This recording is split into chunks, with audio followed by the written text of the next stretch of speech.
Alors, Gérald Grauer, je suis père aidant spécialisé en autisme.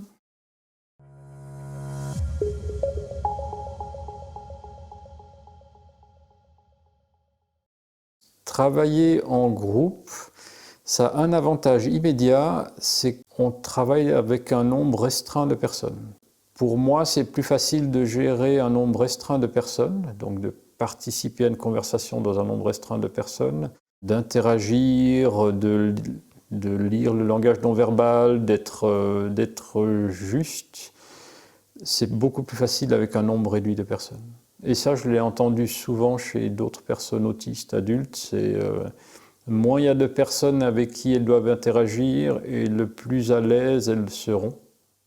Sachant qu'ils pourraient être sensibles au changement, peut-être faire une exception dans son cas et qu'il soit toujours accompagné des mêmes personnes dans son groupe, ce serait peut-être de nature à le rassurer que, ok, exercice en sous-groupe, il sait qu'il va retrouver les mêmes camarades pour échanger.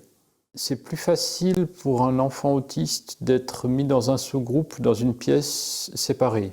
Si dans la classe, les élèves ont été divisés en 4 groupes, mais que ces 4 groupes partagent le même espace, ça voudra dire qu'il faut se concentrer dans une pièce où il y a 4 conversations en cours.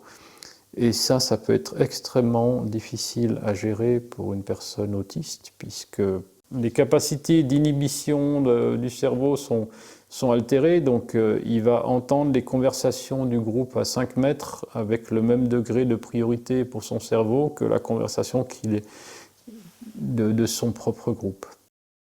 Les sous-groupes sont positifs, à mon avis, puisqu'ils réduisent le nombre d'intervenants, d'interlocuteurs, mais il y a des aménagements spécifiques à prévoir en termes de stimuli ou de surstimulation. Ouais.